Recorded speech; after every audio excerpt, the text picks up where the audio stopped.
this feeling, watching all that come back in when you know there is nothing you have done to cause this, nothing you can do to change it, but keep talking about it and hope that people understand. Lori is here today. Lori, please stand up, and we're going to put her picture up. There she is. Right Give there. Lori a round of applause.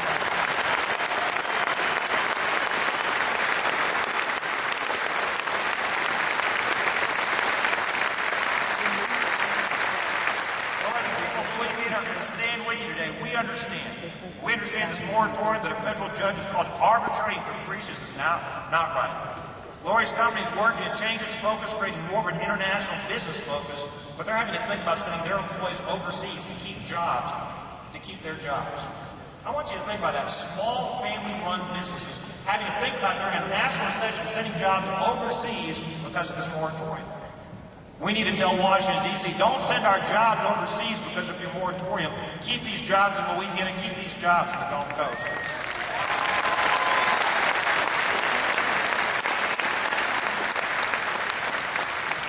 Let me tell you a second story. Corey Keefe is the president of Offshore Towing. Offshore Towing, Inc. is a consortium of 4 companies on the roads. They move drilling rigs in shallow water. Even though they operated in shallow water, they're being affected by the de facto moratorium going on in shallow water, whereby the federal government has reduced permits almost to a halt. Corey told us about mass confusion with the federal regulators. He said he can't plan. There's too much uncertainty in the permitting process. He's already laid off 1 employee, fears for the future.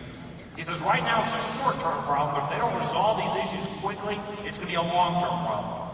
That means having to tie up equipment and sending people home. He says they're looking at that possibility every day. Corey is also here with us today. Corey, please stand. Corey's right here. You're going to see him on the Jumbotron. Give Corey a round of applause.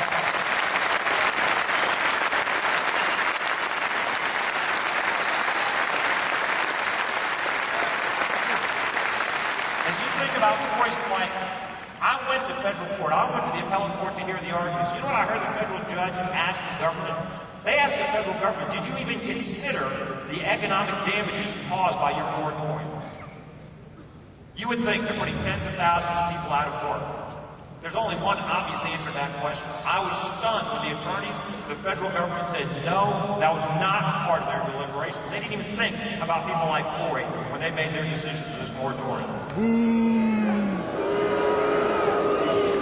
One more reason we need the federal government to do their job so thousands of people like Corey don't lose our jobs here in Louisiana.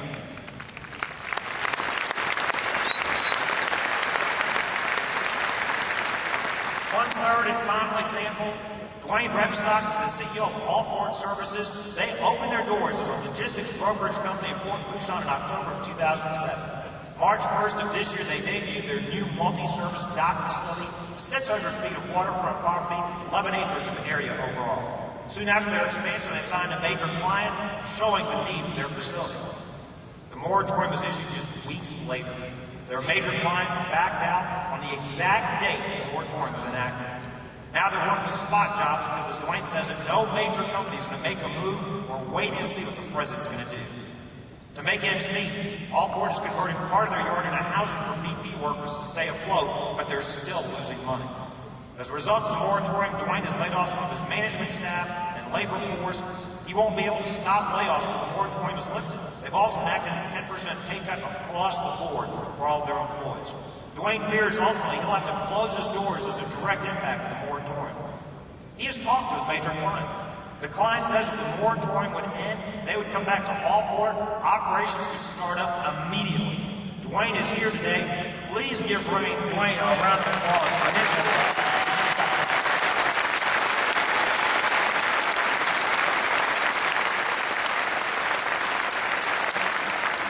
Dwayne, Corey, these are just 3 faces, 3 examples of Louisiana men and women that want to go back to work.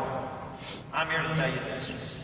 It is my privilege, it is my honor to get up every day and serve you as governor of the greatest state and the greatest country in the history of the world.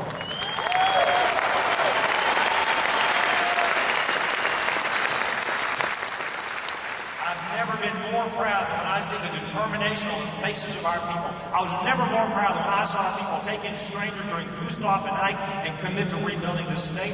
I was never more proud. than during this entire oil spill crisis when I've seen coastal fishermen, coastal workers, coastal residents stand together united as one state, saying, Governor, we're going to win this war. We're going to get back out on that water. We're going to go fishing again. We're going to make energy for the rest of this country. We're going to feed and fuel this country. People don't understand why we're so passionate.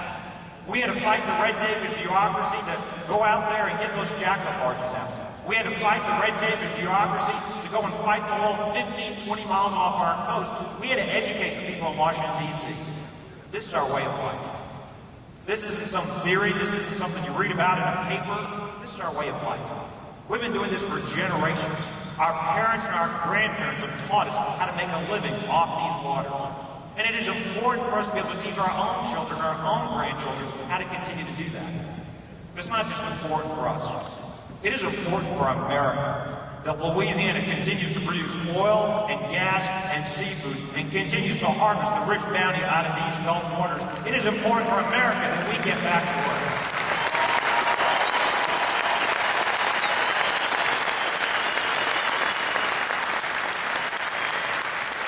So I want to close with this. I've got one message to the President of the United States. I've got one message to the bureaucrats in Washington, D.C. It's very simple. We don't want a BP check. We don't want an unemployment check. Let us go back to work. Join me and say that message to D.C. Let me hear you say it. Let us go back to work.